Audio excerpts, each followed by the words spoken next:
Welcome to the Virtual Expats podcast, which is part of the Virtual Expats PodTube experience, which, as you may guess, is part podcast, part YouTube channel. In the podcast, we chat with people who are living outside their passport countries and how their geographical movement affects what they do online and their online presence. On the YouTube channel, I go into more of the personal aspect of my own expat experience and how it affects what I do online. Who am I? My name is Stephanie, and I have been an expat for the vast majority of the past 15 years, and I'm currently living in Shanghai, China. I'm very excited today to have you listen to a conversation that I had with Eva Yu. Eva is a journalist who's from South Korea. She has lived in the US, the UK, Ecuador, and China. Last year, she did an 8-month cycling trip from Shanghai to London. You heard me right, an 8-month cycling trip. I do have to give a special shout out and thank you to the folks involved with the Podcast Brunch Club. That's where I met Eva last year when she was living in Shanghai, and we were both involved in the Podcast Brunch Club. It is an international group that has 60 branches all over the world. Thank you to Adela, who created the Podcast Brunch Club, and thank you to our local host, Shannon Martin. Let's have a listen to what Eva said about her online presence as she maneuvered all of these places. Well, thank you so much, Eva, for joining us on Virtual Expats today. It's my pleasure. Thank you so much for inviting me. Yeah. Great. Well, let's dive in. Now, you have the advantage of being from South Korea, which has, if I remember correctly, the fastest internet in the world, right? That's right. Yeah. So I'm probably going to be very jealous of all of your answers of your early internet experiences. So just know that now. When I make the faces, I know the listeners are not going to see my faces, but Eva will see my jealousy coming through. When was the first time that you were really online in everyday kind of, I need this kind of way? My cousin, he had his computer when I was like 6 or 7. That's like 1997 or something. Mm-hmm. And I was staying in my grandma's house where he had his computer. At that time, we didn't even have Windows, we had to get into the black screen DDoS, and he had to type in some English coding to get into, to use to play games and everything. And so that was the first time I kind of observed someone using computer and like playing games and all that. And then when it was like 1998, I was in after school because my mom and dad both goes to work and they come back at 10 p.m. Mm-hmm. They sent me to this after school, and then there I saw my homeroom teacher using Windows, and it was so easy and it was like so straightforward. And I quickly kind of knew what I wanted to do. So I started playing card games using internet since I was like 9 or 8, 1998 or something. Mm-hmm. Yeah. And what kind of card games were you playing? How should I say? It's like drag and drop like card games that you kind of the cards like this, and then you have to flip them over. And solitaire. Yeah. Yeah, that was my first experience. Oh my gosh, that was so addictive. Yeah. And then I started using internet when our family moved to US, Arizona. So we brought the Korean computer to US. Mm-hmm. So my internet life was all Korean, and I started writing emails to my friends, putting some decorative cards, and I started like playing with the internet. Like there was a really like child use internet. Like we had our own Google at that time. Like that was like year 2000, and we had like internet for children, and they had a lot of games for girls to play with dolls and everything. And then I played with it. So were you about 11 years old then? Yeah, 10 years old, 3 in US. So, yeah. Yeah. Wow, that's really young. Did you notice at that time the speed difference in the internet? When I know it's just playing cards and games and stuff, but did you notice the speed difference from when you moved to Korea from when you moved to the US? I really realized the speed of internet like when I moved to UK in 2011. Before then, I took it for like granted. I didn't even know like Korea had like fast internet and all that. Like, and Korea really didn't have like that presence until like 2008 or something. So I didn't realize South Korea is a special country until then. Like until when I really like visited other countries, I started to realize that, Korea has like big companies. Like seriously, it was really after 2010, I realized that difference. Before that, like Koreans didn't really know. Yeah. Right. Yeah. Yeah. I moved from, just a little bit of context why I keep harping on the speed, is I moved from San Francisco to Taiwan in 2003. And I had traveled outside the US before, but I had never been to Asia. And I was even back then the type of person that had about 10 different windows open, because there were so many things I was trying to do at the same time. And the internet was so fast in Taiwan at that point, and I'm sure it's even more so now, that I could only have 2 screens open at one time. Like that's how things were being processed. And so I thought that was it. That was the fastest. So I looked up the internet speeds and saw that Korea was even above Taiwan. And I just went, I can't even go there. Oh my God. I couldn't even handle it. But yeah, because I was quite happy with the speed in the US until I knew better. Got it. Because Korea has a lot of population and people don't like waiting. And so we have that culture of being like really fast and quick. Yeah. People cannot stand the like really late process. So it's a beautiful thing. It is a beautiful thing. Okay, so you were playing games, and in Arizona it was still games as well. And when did you start doing things other than games online? I started reading web novels from age 11. You know, K-pop is like really famous. Mm-hmm.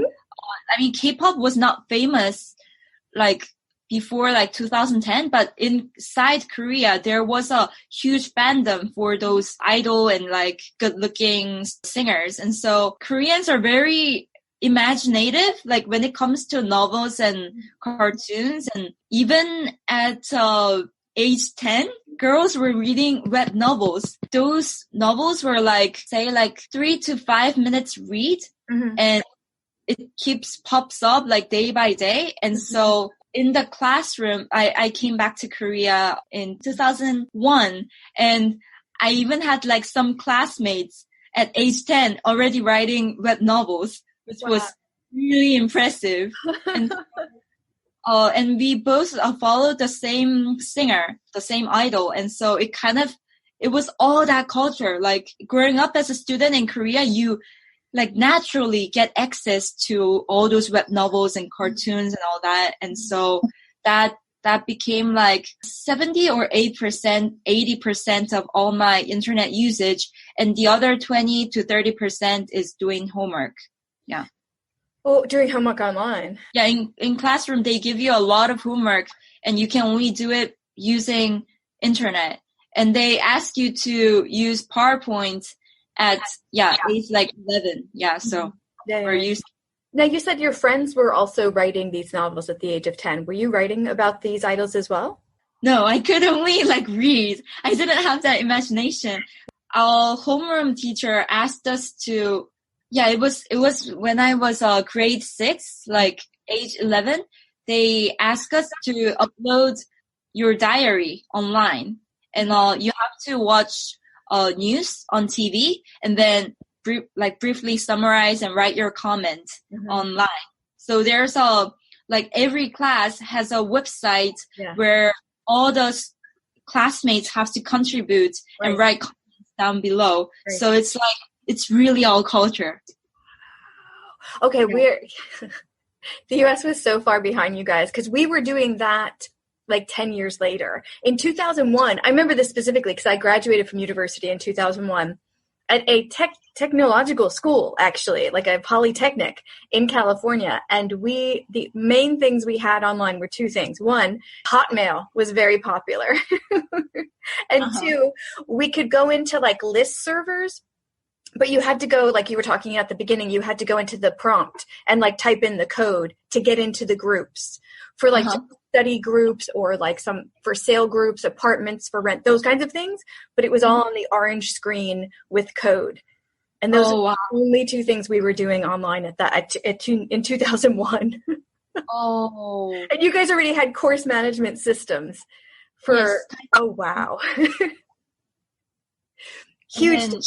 Yeah. There was a lot of really exciting communities. Like when I came back to Korea in 2011, I found a online community called Hogwarts, like really like Harry Potter life community. Mm-hmm. So when I registered, they put me into the 4 different groups, and I was Gryffindor.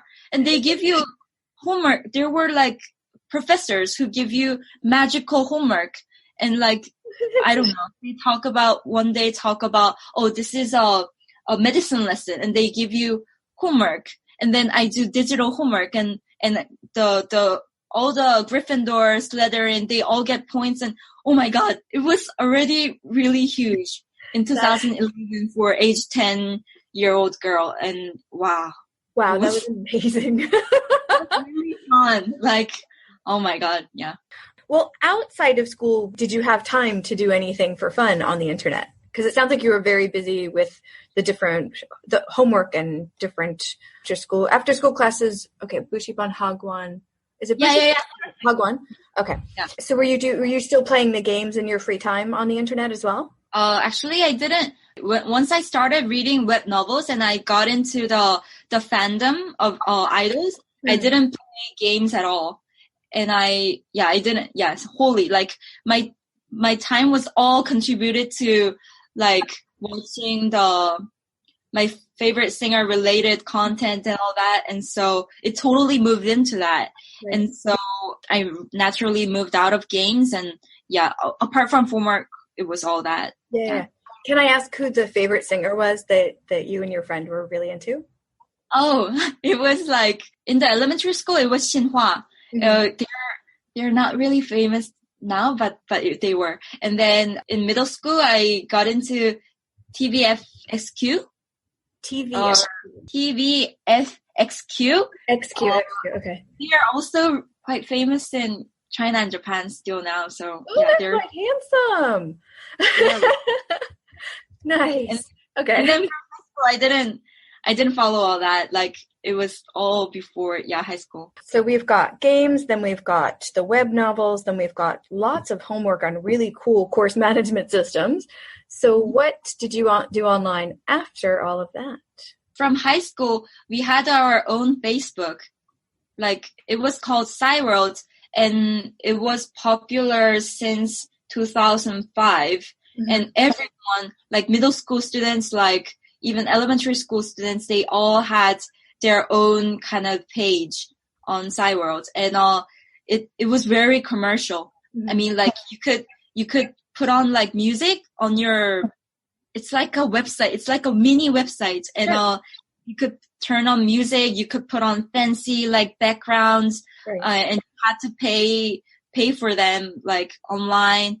Not online, but you have to transact online, and it has the company earned a lot of money until 2011 when Facebook like usage like went like upsurge in Korea. So right.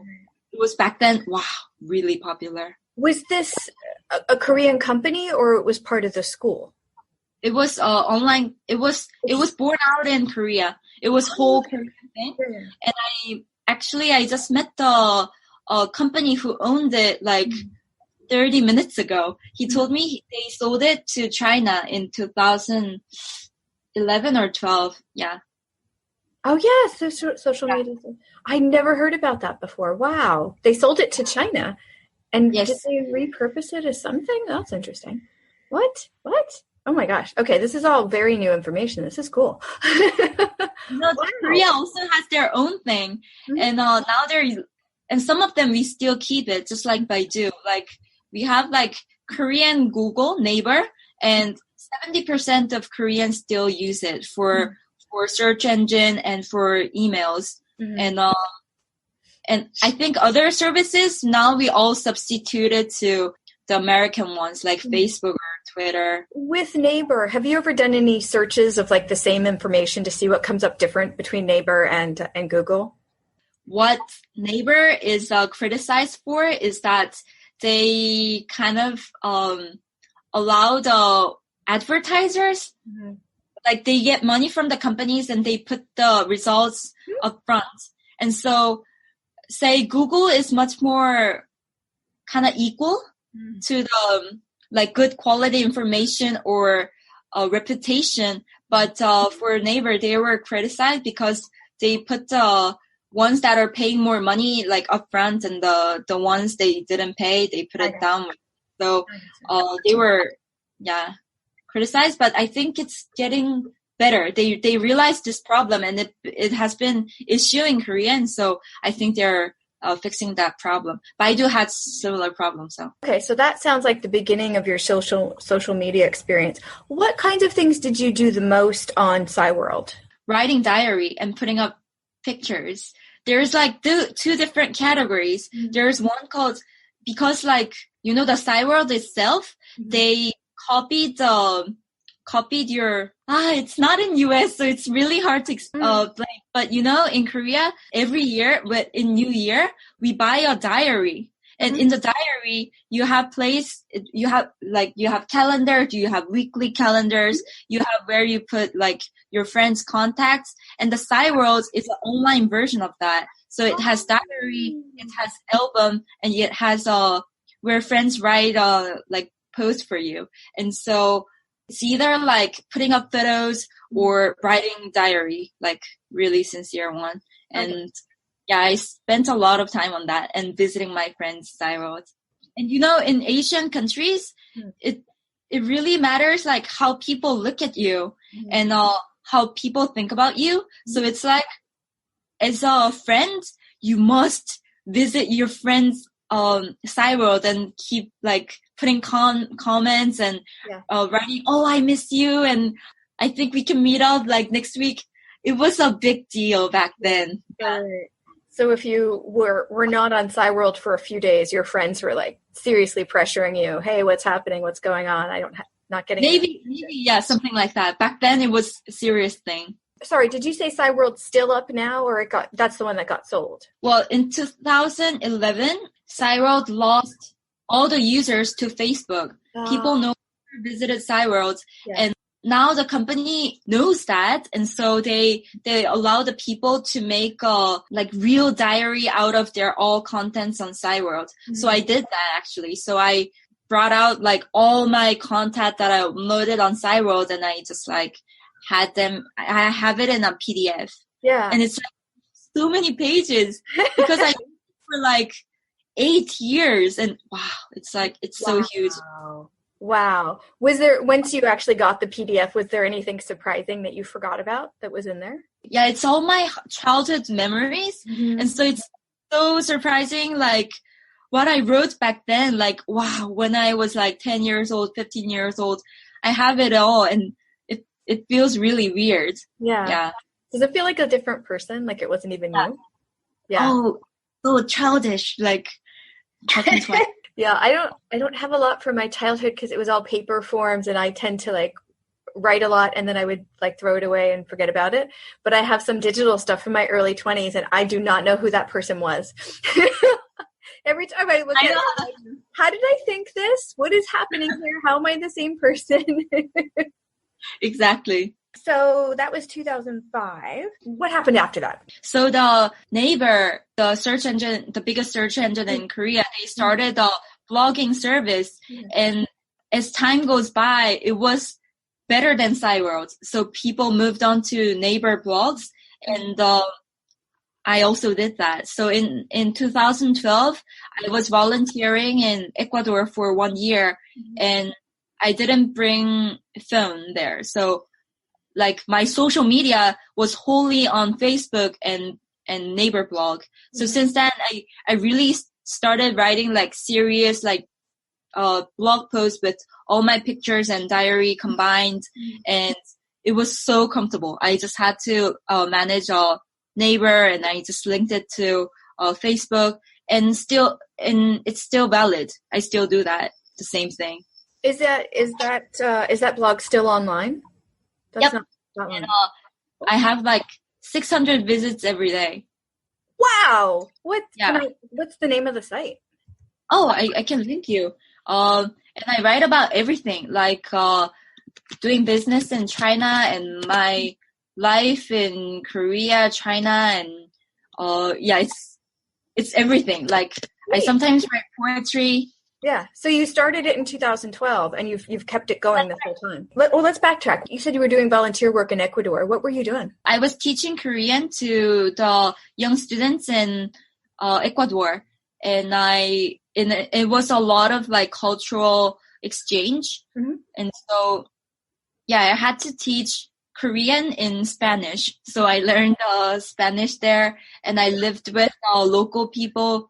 It was a life-changing experience because I think I was kind of born as a privileged in family. Yeah, because it's really hard to find Koreans who lived overseas in young age, and I did. So when I went to Ecuador, it was a kind of culture shock because it was a very poor church, and I lived there like 1 year, not having any money and having always like cold showers. I didn't use like washing machine. I always washed with hands, but I also learned a lot of things there. And I think, I really remember all those things with like really deep emotions because I didn't have phone. I didn't have like other life. I only focused in the moment, and I could only like use internet in free times, which was like 1 hour in 2 days. It was like so precious. Right. And so, that sounds like an amazing experience. How did you end up in Ecuador? In Korea, there's a lot of overseas volunteering program, and it's like Korea sends like 600 students to 80 countries through this organization. It's a Christian organization. Well, I'm born as a Catholic, but I just wanted to live in overseas, so I just went there. And nobody wanted to go to Ecuador. Like there are popular countries such as US or Mexico or Peru or there are popular countries, but I wanted to go to a country where they really need hands and where they have a really traditional culture, like Indiana culture. That's why I chose Ecuador. And it was really tough, but it was really worthwhile. I wanted to go somewhere that is the farthest from South Korea, and it was South America, and so that's why I chose there. And wow, I never regret it. I think if I fail really hard in life, I think I'll visit Ecuador because they still remember me as how should I say, me without any like performance, job performance. They just remember me as Eva, like me and myself, and like as a happy child working and playing soccer. And so I feel comfortable. Oh, that's amazing. Now we are focused on the virtual, so I have to ask this: going from Korea, where you were massively online, to Ecuador, where you were spending, like you said, an hour a day, an hour maybe every other day. Did you go through any sort of internet withdrawals, or did you miss it at all? Actually, I wanted to get out of that. That's because my friends, they took their phones, and I saw them like whenever they had free time, they were chatting with friends in Korea. And Korea has their own WhatsApp or WeChat called Kakao Talk, and they were always talking to their friends on Kakao Talk. So this is the backstory. So when I was in US, I really loved the US, and they also loved me. I really loved living in US. And then I had to come back to Korea, and I had a kind of reverse culture shock from Korea, and I always wanted to go overseas. And so, from age 20, I sought for any ways to go overseas, and that's why I went to Ecuador. So I wanted to get out of all that Korea life when I was in Ecuador. That's why I didn't bring my phone. And it was really helpful because it allows you to focus. Because like when they complain about their life in Ecuador, their friends always tell them to come back to Korea, and they did. So one of the girls, she spent 9 months and went back, and the other guy, he spent like 11 months and went back, and I was the only one who spent the whole year there. And it was it was really worthwhile. Like once you focus on something and like don't think about other options, it gives you a lot of lessons. Well, I've noticed some people, what do they call it? Like a social media fast, where they'll like not be online for a few days, like intentionally, or they'll turn their phone off for the weekend, that kind of thing. But you did it for a year. Yes. Before it was even a thing. That's amazing. When you returned to Korea, did you find yourself getting back to your old digital habits? Well, I had to, because like being in Korea means you need to come back to all that. And because after I came back to Korea, I got my first job as a marketing manager at a startup. And so with that came all the loads of work that I had to do online. And as a marketing manager, I had to use social media like Facebook and Twitter and blog. Like it was a huge workload, and I had to live online, and it was like totally backwards. Like I had to spend 12 hours or more time online. And so I had a huge stress because this Korean company sent me to Israel for 7 months, and I had to like bring up the kind of traffic from Israel side. And I had to edit video, which took me like 10 hours. So like once a week, I had to like stay up all night to match the time I have to send that video back to Korea. And so it was totally backwards. I was only like 10 hours away from the computer, and always I had to be online. And I was like, it was too much, and my friends worried a lot. Yeah, because I was always worried. I had that pressure that I had to make performance in Israel, both the Korea working time and Israel working time. And so, yeah. You were just working all the time. Yes, that's right. And that was for how long did you have that marketing job? I know you were in Israel for 7 months, but you were in Korea doing it part of the time too. No, I was wholly in Israel for 7 months, and I didn't go back to Korea back then. And for 3 months I did that, and I couldn't live with that anymore. And so it was then at the time I worked as a freelance journalist, should I say. Yeah. And then I interviewed 75 startups in Israel. Like I visited their office and did face-to-face interview and uploaded it on YouTube. And that kind of created some traffic. And that was all start of my journalist job as well. Oh, wow. Okay. So the interviews that you were doing, that was part of the marketing job, or that was just your way of getting out of the marketing, like doing something else? Oh, actually it was part of the marketing job. So the CEO asked me to set up the strategy to get into Israel market. At the time, I was really curious about startups. So I told him that, I want to go interview all the startups there. Yeah. And so along with managing all the social networks, I had to interview like 3 to 4 companies every week. So it was a huge workload. Yeah. A lot of articles and doing the social networks. Oh my gosh. So you were just working all the time.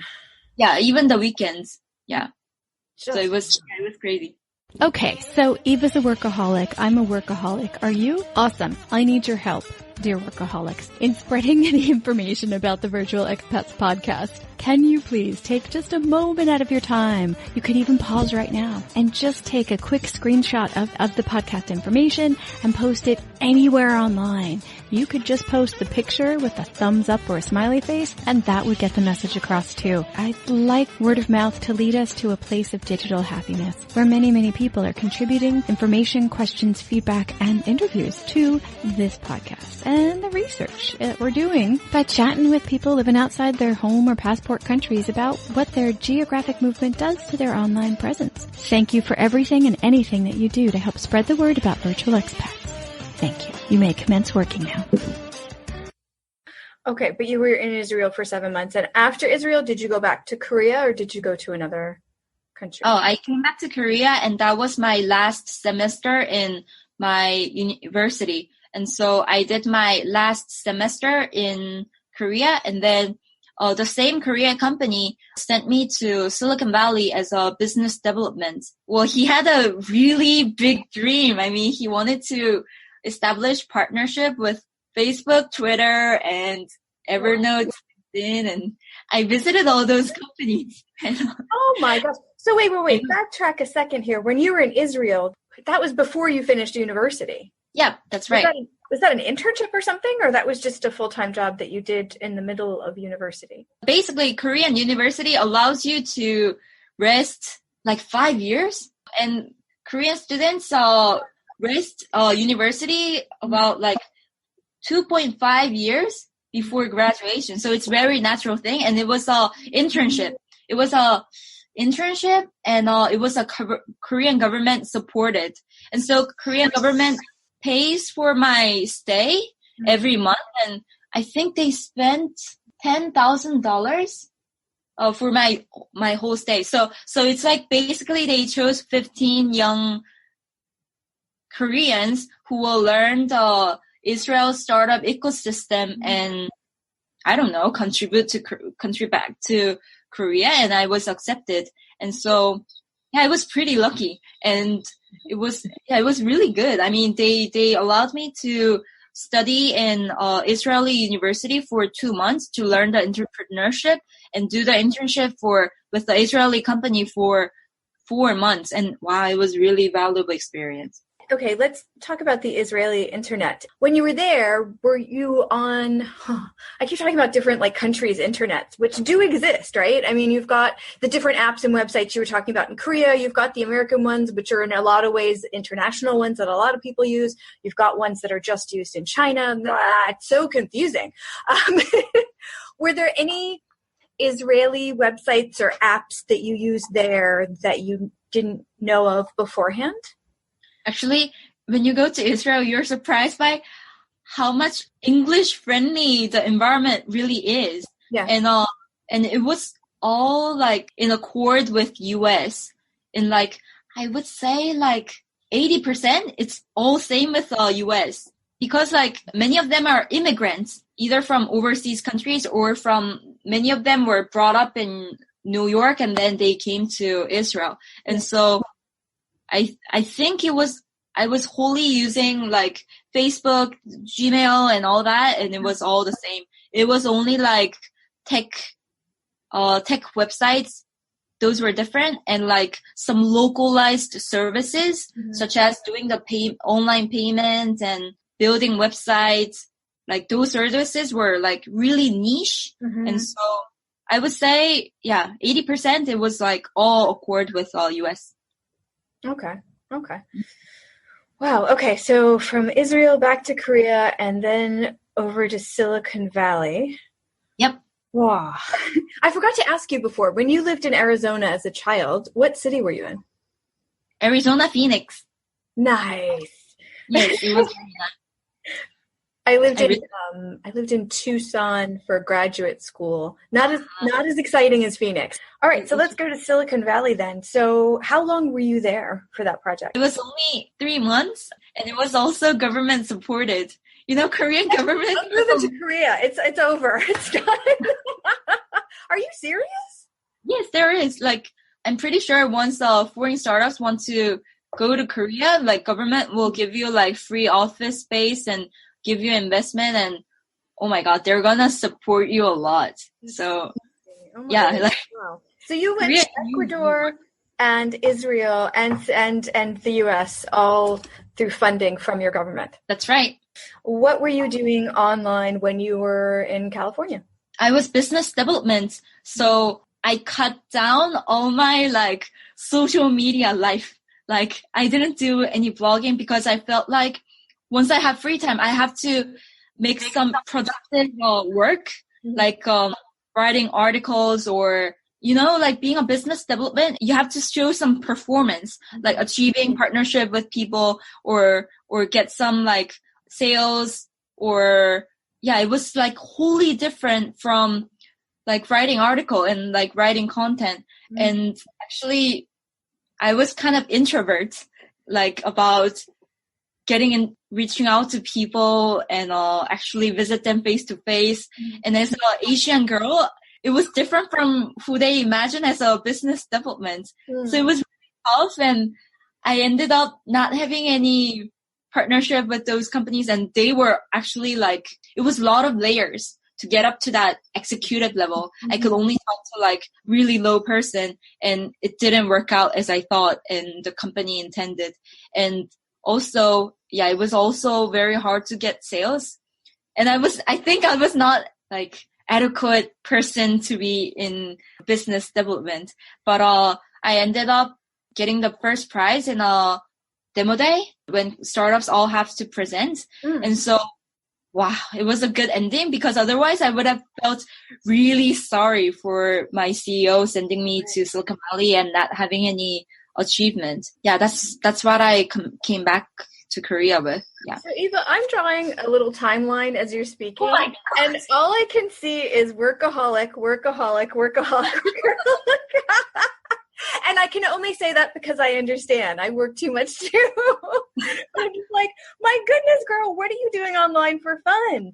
Okay, at what point in your life did you do a little less work for work and a little more online stuff for you? When did that shift happen? It was when I started living in China. Okay, let's put a year on it. What year were we talking here? I interviewed a Chinese CEO when I was in Korea, and that was the first Chinese CEO I ever met in life. And I always wanted to go to China since age 10. So I told him that I want to live in China, and I wanted to know some opportunities in China. He allowed me to work for his company, which is TechNode. Oh my God. Yeah, biggest tech media in China. And so that's when I became full-time journalist, and I was really comfortable. Like, writing article is so stress relieving compared to like this being business development or social media person. Sure. Oh my God. I was like super happy. And I was the first foreigner in my company. And it was so exciting with all that, like surrounded by Chinese people learning Chinese. It was so good experience. Everybody liked me. And, I always felt like one of them, in Israel, US, Korea, since there's always like huge competition and there's a huge like cultural barrier. Like, okay, so for example, Israel, you have to speak Hebrew and you have to go to military to get into their culture. Right. Silicon Valley, maybe blonde, maybe from one of the top university in US, and then you get into the society. And Korea, you have to get into the top university to get into their society. So I felt like I'm always one of them, and like I have to catch up with the competition from others. But in China, I felt like I'm the only one. Yeah. Like I speak Korean, Chinese, English. I talk to like Chinese people as if I'm Chinese, and Korean group and English speaking group, and I felt so free. And now I could play on social media as I wanted to, because now my boss is Chinese and he doesn't understand Korean, and I was so free. Oh my God, I was so free, and I started writing all the observations in Korean. It was so fun because nobody could like track me. What am I doing in Korean? So, oh my God, I was so happy. I started to find myself like, oh, well, what do I like? What do I wanted to do? From 2015, it was like all good. Yeah. So was it mostly writing that you were doing online, or were there other projects as well? Yeah, it was mostly blogging. And then I started going out to communities. TechNode was like, it was so free working culture. From 2016, they allowed me to work at home. So I was going to office only once a week. And then otherwise I would like always be at home or cafes or co-working space writing articles. And I wanted like human contact, but apart from like business. That's why I went to all the discussion groups, like podcast discussion. Yeah, there were so many good discussion groups, like reading books, listening to podcasts, watching YouTube videos. Wow. and I really loved all that. And I found a like true connection with all that discussions. And also, yeah, I think it was mostly like discussions and meetups. Did you say there was a meetup for people talking about YouTube channels? Yeah, it's called Meaningful Discussion. Oh, I didn't realize what they talked about. I saw their topics before, but I didn't realize they talked about YouTube. Okay, I have to revisit them because I consume a lot of content, and a great deal of it is off of YouTube. It's really amazing because they allow as a homework, you have to watch 12 YouTube videos that are maybe 1 minute long to like maybe 15 minutes long. And it's all very like content focused. It's really good content. It's really rich, high quality 12 YouTube videos. And I really enjoy watching it. It really like makes my brain like really creative and aware of all that happening in the world. And so, wow, that's my favorite actually discussion group. Yeah. Oh, that's amazing. Okay, 1 second, Ava. For the listeners, if you are coming through Shanghai or moving to Shanghai, there are a ton of discussion groups, like Eva's saying, and a lot of them are listed. They're on WeChat, but they're also on meetup.com. That's where I found the podcast Brunch Club. And I think Meaningful Discussion is on there too, right, Eva? That's right. Yeah, meetup.com, which I think is a US-based company, but it was never this popular in the US when I was there. It's from Canada. I just realized yesterday. It's a North American company. It's from Canada, but I've never seen it this popular anywhere in the world. But in Shanghai, it's got so many groups on there, and they're good. Oh my God. Groups. Yeah, I know, it's really fun. Okay, so what kinds of things were you writing about online? I think it's in 2 layers. So firstly, because I write articles in English, I translate it into Korean and I post it on blog because Koreans are usually not good at English. And so, I translate it. And secondly, it's all my life in China as a journalist and as a 20-something-year-old and my observations on that. So I would write about, say, for example, let's say I went on a business trip to Shenzhen and there's like 2 type of content. It's either like startup interviews that I have to do in my professional life. And then in my free time, I always meet locals, either using Couchsurfing or Tantan, the dating app from China. I always try to meet locals and I try to have meal with them. It's really valuable because, sometimes when you visit like different cities in China, it seems like, well, I cannot say it's a different country, but it's a total new thing and learn a lot of things from the locals. And I just love meeting locals. And so it's like the conversation I had with the locals, it's the food culture, it's the history I realized. And I also always write a post after discussion. So when you started to blog, who did you think you were writing to? Who did you think your audience was going to be? Firstly, I write everything. I think I write it for myself. The reason why I started writing online was back when I was in UK as an exchange student. And English dating culture is so different from Korea. I was living in dorms and it was a total cultural shock when they had condom covers in toilets. And it was like, because in Korea you start with like eating meals with them and maybe it's like so many years later you talk about sex and all that. And it was like, UK, it's like right straightforward. And I don't have any Korean friends with me in UK. And I have to talk to myself. I had my first boyfriend in UK and wow, things were going so quick and I needed to discuss this with someone, talking about the time difference and all that.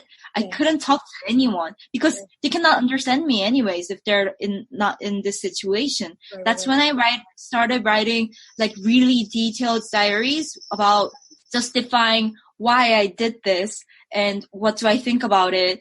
Am I happy with myself going with this situations? And it kind of made myself like strong. I started building up like self-confidence and I started realizing who I am and how I'm different from others. And it was really important process for me. For me, writing something down is like how I see myself in this so many like fast changing world. And so, yeah, it's like sort of like communication with myself. Yeah. I have a very similar experience with writing. When I moved to Taiwan in 2003, it was a very isolating experience. I wasn't in the capital and I didn't know any of the language. And the majority of the signs around me were in the characters, which I had only really seen on restaurant menus before then in different countries. And so I ended up online, just like coming home every night from work and just like pounding on the keyboard just to process what I was doing, what I was thinking, and honestly, so I wrote when I would stop at the end, I'd be like exhausted and go, wait a minute, I said that? Like, I didn't realize I was thinking that, I was processing that. Like I was kind of unveiling what was going on in my brain. Yeah, it's really valuable. Yeah. Yeah. Oh, it was amazing. I was just like, okay, I guess I need to write to discover what I'm feeling. It was, yeah. So I relate completely to that. Did you write about your dating experiences on this blog? I'm kind of careful with that, because Koreans can be really conservative. So for example, I never put on like selfies of me and a guy on my blog because like they can like judge me. I don't know. Like I don't feel comfortable. So sometimes I would only like write down the conversation we had and take picture of the food we ate together, something like that. Yeah. No, that's wise. So, I accidentally did, and it was a very big mistake, and I ended up taking them down afterwards. So that's very, very, very wise. But okay, wait, we skipped the UK. I fast forwarded you a little bit. So let's go back to Silicon Valley. Geographically, after Silicon Valley for 3 months, where were you? I came back to Korea and I had kind of 3 months free time, and I moved to Shanghai in January 2015. Holy cow, you've lived in so many places.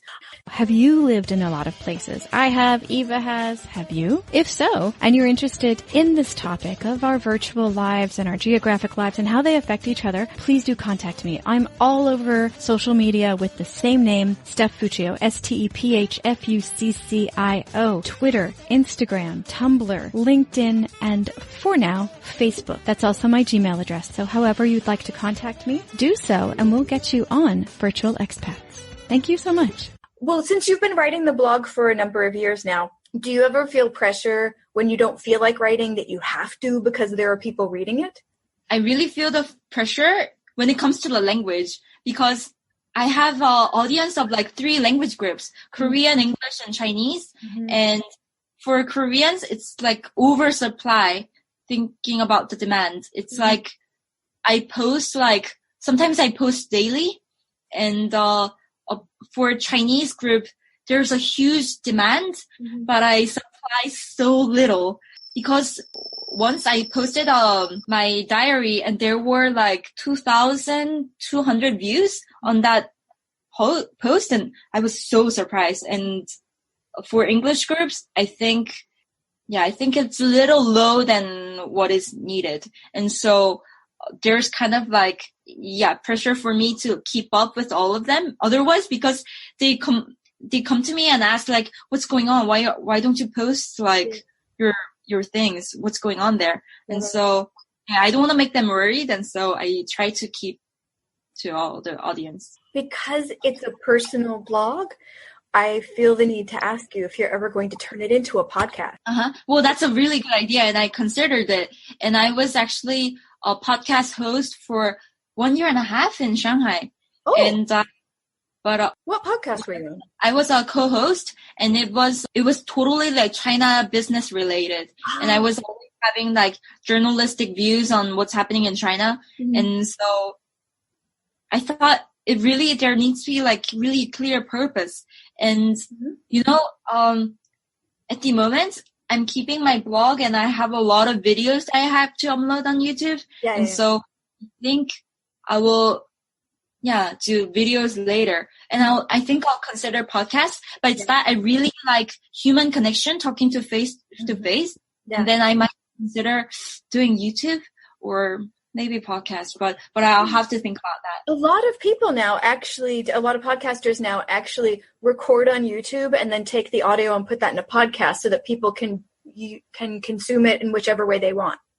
So that is I think I can consider that. Yeah, that would just be really cool because your voice is so interesting and your personality is so wonderful that I think people would really like to hear your stories, not just on the screen, but from you. I think that would be really interesting. Thank you. You're welcome. No, thank you. This has been really fun. Okay, so let's get to it now. So you've done something very interesting rather recently, haven't you? Well, it was quite an adventure. Holy cow. Can you give us a quick summary of your adventure? You started last year on the trip, right? That's right. So I made up my mind in February and I kicked it off. I seriously started preparing for it from first week of March. So it's actually exactly 1 year before I started this trip. At this time, I was making the PowerPoints for project introduction for all the companies. And so I started putting out the project summary to all the big companies in China, all the Korean companies. And I kicked off. Before you go any further, Eva, can you quickly give a summary of the trip that you took for the listeners? Oh, yeah.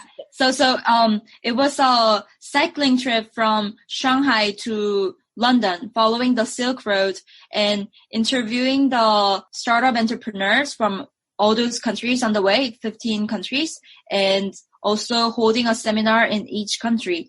And so it was a 3 layers of work, cycling, interviewing, and holding seminars. And I started with my Chinese friend and he dropped off the project on the 4th month in October. And then I finished the trip alone and came back to Korea on February 2nd. So it was exactly 8 months trip. And so not only did you bike from Shanghai to London, but you interviewed people along the way and had seminars as well. That's right. Oh my God. I know it was. How in the world did you do all of that? Well, it's kind of simple. You just cycle until you get to the capital city or the biggest city out of capital. And I first search for the company that I want to interview on LinkedIn or through the introduction. Right. And then I do the interview and then I hold a seminar. I promote the seminar in Couchsurfing or through the local kind of community, and then I hold a seminar there and share my experience. And so, easy, cycling on the road. And once I'm in the big city, I do the interview and seminar. It was kind of, Did it feel easy as you were doing all of this?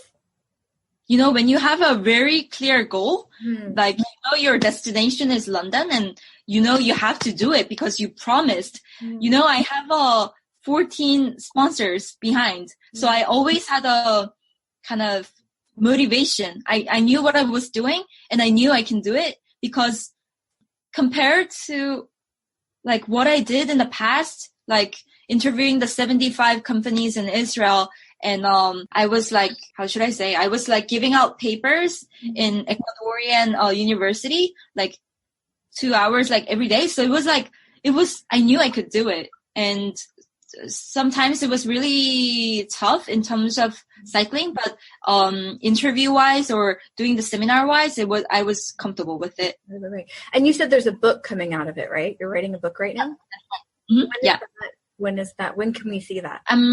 I think I'll publish it in Korean first and then I'll publish it in English, and hopefully it'll be published this year, hopefully before September. Okay. And where online can the listeners see? I know on WeChat, I was following you in one of the groups that you created, but for people that aren't on WeChat, where can they see bits of the trip? Because I know you blogged and you took pictures and you did all kinds of things. Where can they see that? I have a website called seekroad.co. And so it's instead of Silk Road, you put seek, SEEK, road, not CO. Not .com, but .co. And Okay, cool. Now let's focus on the virtual part of that experience because you're going through 15 different countries. How did you navigate how to be online in all of those different places? I was kind of disappointed to see that all countries had Wi-Fi connection 4 or 5 days that I had to have internet. And I was on a ferry. That's why, like, I was on a 36 hours ferry and a 48 hours train in Kazakhstan, and crossing the Caspian Sea from Kazakhstan to Azerbaijan. That was the longest time I didn't have internet. Otherwise, I was always with internet, surprisingly. In some houses that I visited, like locals' houses, they didn't have internet, but it didn't bother me because, well, I can go to cafes and like internet cafes anyways. And so it wasn't a big deal. And when I was in Croatia, my phone totally broke down, like, and I went to the tool repair shop, but they told me to buy a new one. And so for 1 week, I didn't have phone. Right. So I totally relied on like road signs and went to the destination I wanted to go. Right. And I think that was the longest time. And I kind of... Why do you say you're disappointed that you had so much internet? Were you hoping to take a break from it then? Yeah, because it was almost the same reason for Ecuador. I wanted to get out of my current life. I was like so well connected on internet and on phone to all the people. And as a journalist, you lead a really smooth, comfortable life. Like, say, for example, like Tencent has a conference. They booked me like airplane, like 5-star hotel. And as a journalist working in China, you take it for granted. And I thought, oh, if I move to another country to start a new job, it'd be almost the same. Like I would go there with airplane. I'll be online as I did in China, and things wouldn't change so much. But I wanted something wholly different. I wanted kind of like change in myself. And that's why I chose cycling. I wanted kind of give myself a self-discipline. And I thought I would get that if I start cycling. But in the contrary, since I promised my sponsors that I'll be posting on social media all the time, and I had to always like post things on social media. And so I found myself, I'm either cycling or I was online. And even though I had a like really good time with local people, I always had to write it down. So I'll be ultimately online anyways. And how should I say? I really realized this is kind of extension of what I was doing in Shanghai. I had like a professional life, and I was like writing like other parts that I wouldn't write on article on my blog, and it was kind of the same. And yeah, that's why I kind of put, disappointed. You were biking for a long time, obviously. Were you listening to anything while you were biking?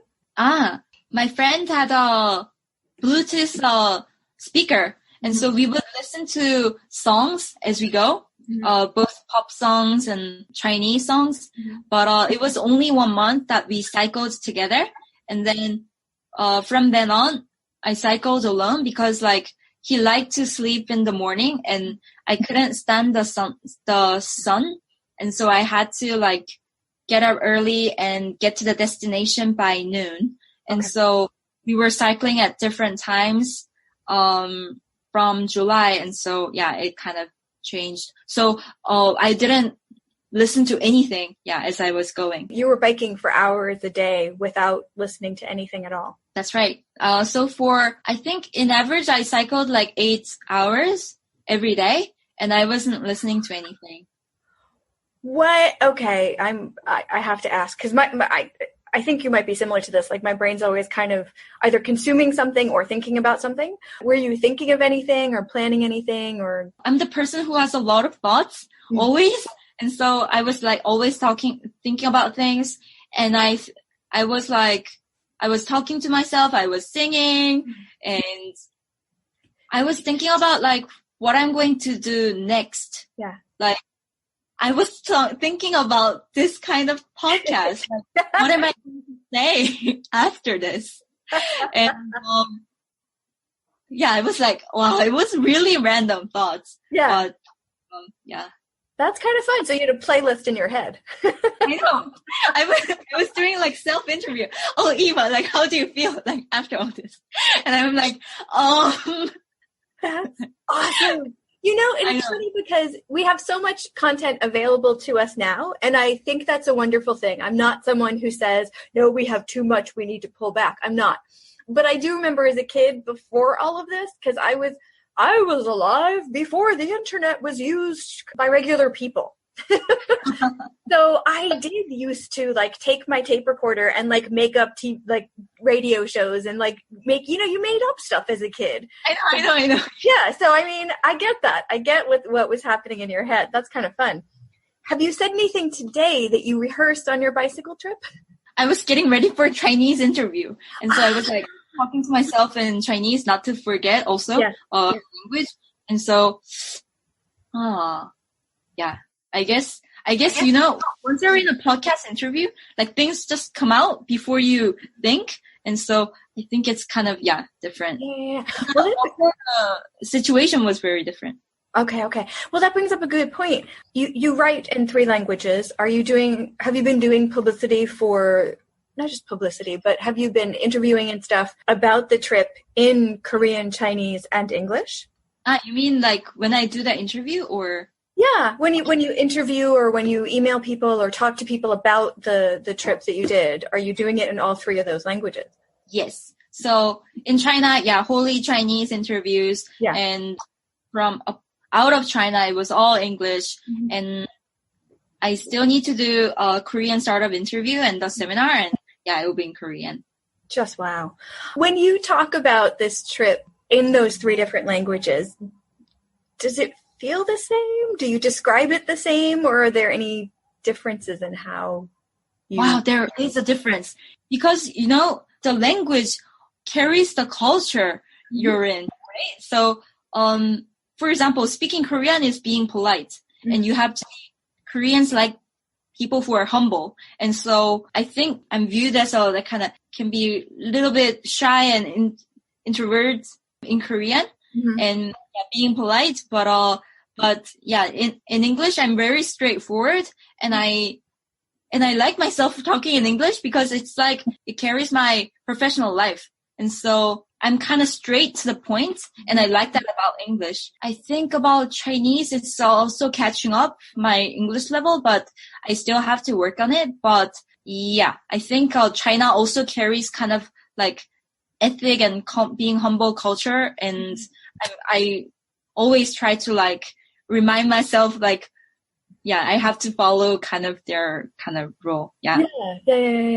What are you doing next? Actually, I'm applying for the master's degree in UK, and I plan to move to Europe this year, and I'll be working in France, learning French, because I like starting from scratch, and I like a really big change in life too. I think it's my passion, like learning new language, culture, and going through a challenge is my passion, and I feel alive when I do that.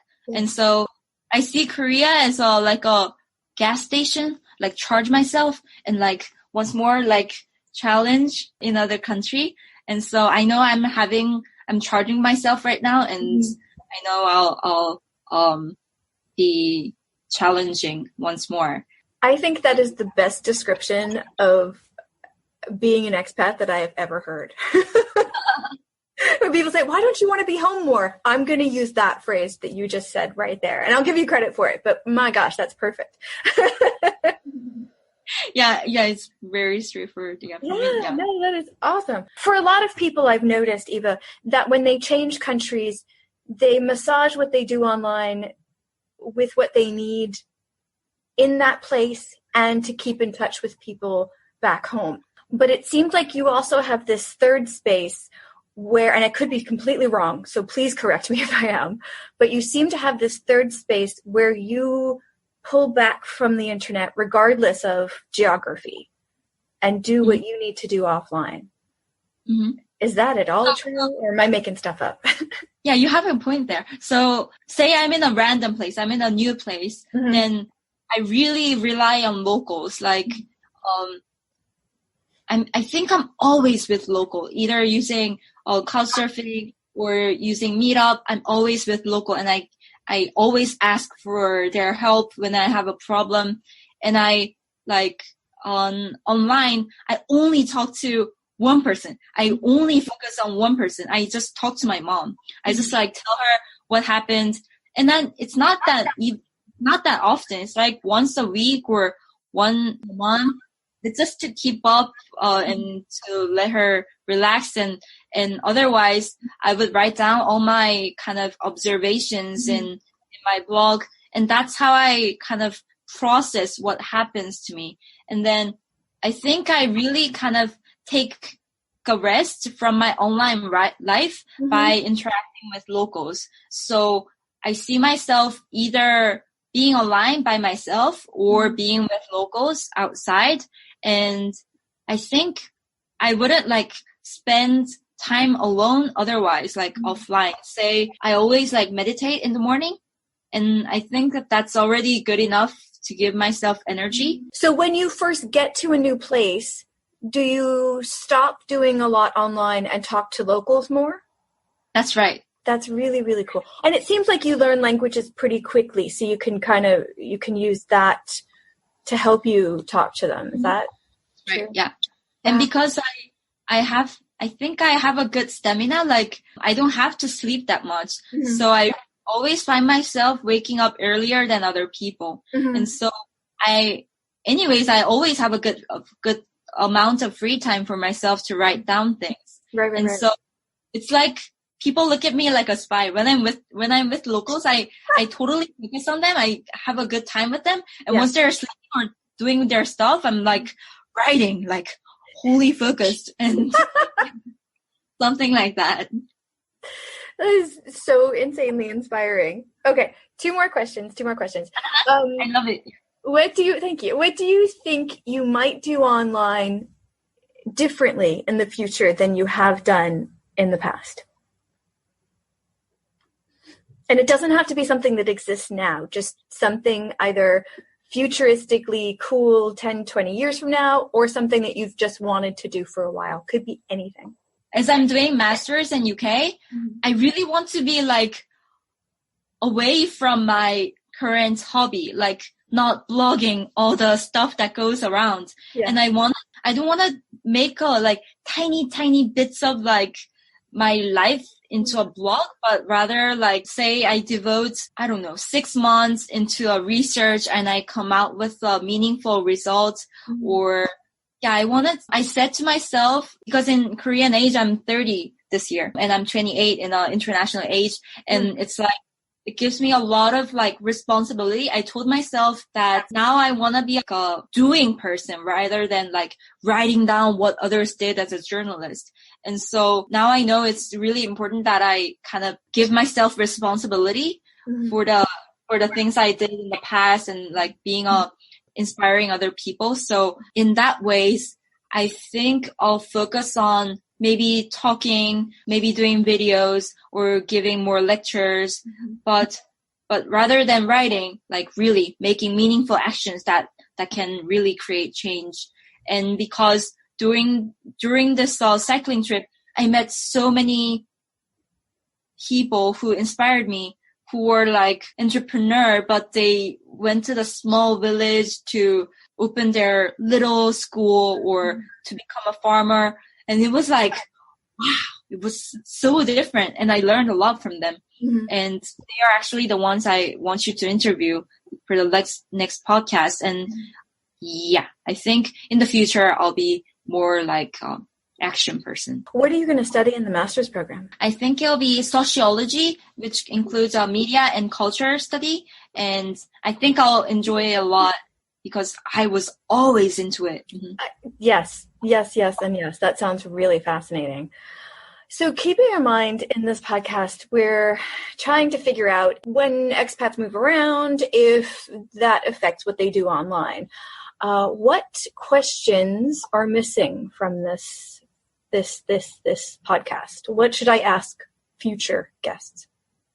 I think because I'm the person who think the offline is actually what really matters, then online or offline should like keep up with like what you're doing on online. So I think being aware of sustainability is really important. So I think I would ask, like, I know it's really like off from your topic, but what if we don't have all this? Like with electricity, what if we cannot use internet anymore? And I met people who live on this question. Yeah, like trying to cut down all the electricity they use and all that. And I think that's the reason why I'm moving to Europe, because I've seen people in Europe who are actually like really kind of attacking that question.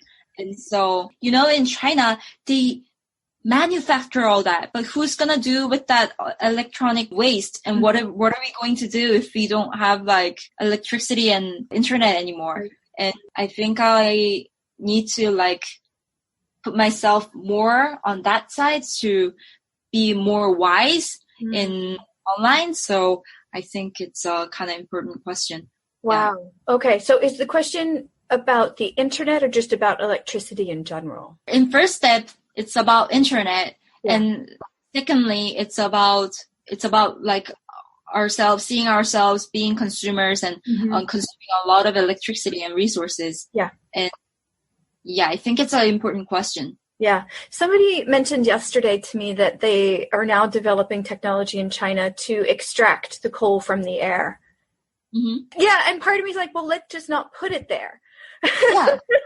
Wait, why are we using electricity to take coal from the air when we could just use cleaner technologies to not put it there in the first place? It seemed like a vicious circle that I know I was supposed to be impressed by it, but I was more like, I don't know. But I think it's similar to what you're saying. Like, we have to be conscious of what we're choosing with our resources. And that's a beautiful question. Okay, let's hone it just for your answer, because you have to answer your own question now.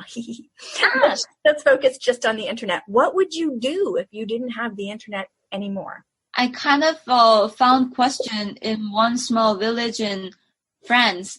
I was so surprised because they were not paying money, but they were having kind of like community folk dance party. And like, seriously, nobody like paid money to enjoy themselves and like playing the instrument, dancing, and like enjoying that delicious food. Everybody brought their own food.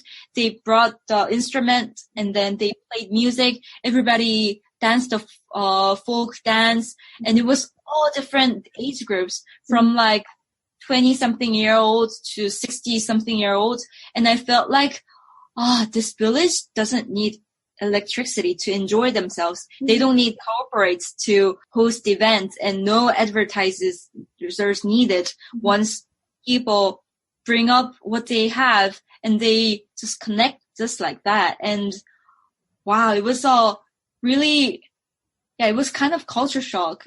I was amazed by how tradition carries on through generation, and they were like, in that way, they were fighting like what we're promoting. We promote like consumption. We promote like, content consumption and goods consumption. But what I learned from this trip is that you don't really need money or you don't need what you need in online life to live. Maybe learn to produce my food and, I don't know, write a paper kind of stories and paints and live a offline life and find ways to like inspire others in a kind of human face-to-face connection. But yeah, I hear this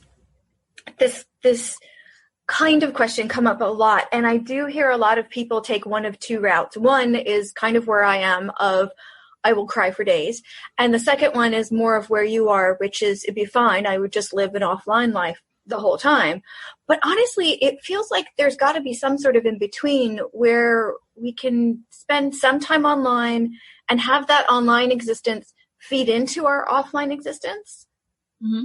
Yeah, you need both. You need both, but you need really good balance. And sometimes I see myself, oh, there's too much online, or there was too much offline. I didn't like really write anything about it. And so I also try to keep balance. Yeah. But I was skeptical seeing all the, like, especially in China, like all people watching phones screen in trains and subways, and like promoting all the like entrepreneurial actions by like working on your computer all the time. I felt like that's not the way to go. Like, I thought, thinking about the future, I think people kind of see like the ones working with computers, oh, they're doing like entrepreneurial stuff. But I think going on long journeys on cycling, not using any resources like cars or trains or whatever, just using your energy to reach the goal, kind of gave me kind of valuable lesson along the way. And I want young people to learn that. And yeah, there's a beauty of like once you're offline and putting your energy to do something. I hear what you're saying. I guess part of what I'm trying to tease out is I feel like we've kind of fallen into the internet and everybody's just doing a lot all the time and we're not really thinking about it that much. And this kind of excess of being online, is that a stage in our like online development and we'll grow out of it? Or are we literally just going to become like computer heads or something? Like, I don't know. What do you think? Are we going to, like ourselves, pull back and have that balance that you were talking about? Do you think we can do that? I think kind of being satisfied with what you have and not being greedy. And being in China and Korea, it's really difficult because it's really overpopulated societies. And also US also has kind of that kind of... We're greedy. It's fine. You can say it.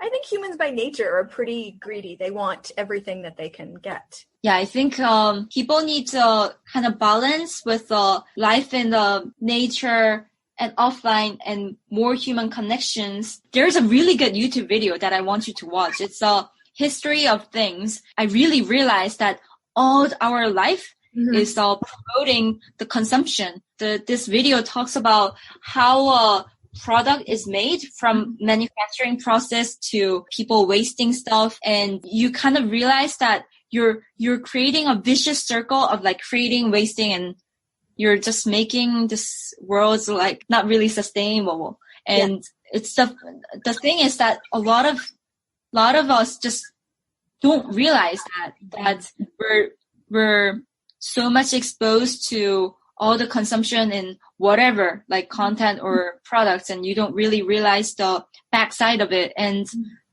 yeah, I think we need a balance on that. I think we do. And it sounds like you're going to be one of those people to help us realize what that balance is. We need to work on that. Yeah. That's pretty awesome. Yeah. Eva, this has been wonderful. I thank you so much for coming on the podcast. I think that the listeners are going to love you and they're going to want to hear you more. So seriously, I know you're going to start a master's degree, but think about the podcast, the video podcast thingy. So thank you. Lovely. I also came back to kind of, my mission and my first kind of like statement, what I wanted to be. So I was really happy talking to you. Well, thank you very much. I will see you online. Sure. And thank you so much to Eva Yu for joining us on Virtual Expats. I wish her all of the best of luck in moving countries one more time when she goes to the UK for grad school. And while I'm giving out thank yous, I do need to mention that the music you hear in this podcast is from Damon Castillo, brilliant musician based in San Luis Obispo, California. You can find him at damoncastillo.com. The music you're hearing is from the Mess of Me album. Once again, if you'd like to reach me for any questions, feedback, or to volunteer to be a guest, my social media handle is Steph Fuccio, STEPHFUCCIO. That is also my Gmail account, and it's everywhere. I'm just everywhere. Thank you very much to the listeners of this podcast. It is because of you listening that I continue to have these conversations with these amazing, amazing people who dare to live elsewhere on and offline. If you send money to your loved ones internationally, do it with the Western Union app. Once you've downloaded it, you can send money around the world or back home in just a few taps. So family and friends can pick up cash fast. Download the Western Union app and send money today. Western Union. Fast, easy, reliable. Offered by Western Union Financial Services, Inc., NMLS 906983, or Western Union International Services, LLC, NMLS 906985. Terms apply. At Pluralsight, they believe everyone should have the opportunity to create progress through technology. Pluralsight is a tech workforce development company that provides the solutions that high-performing engineering teams need to tackle today's biggest challenges. Whether you need to build the skills, individuals, and teams to tackle mission-critical projects, drive cloud transformation, or help software teams ship reliable, scalable, and secure code, you can harness the collective power of hindsight, foresight, and insight with Pluralsight. Check them out today at pluralsight.com/vision.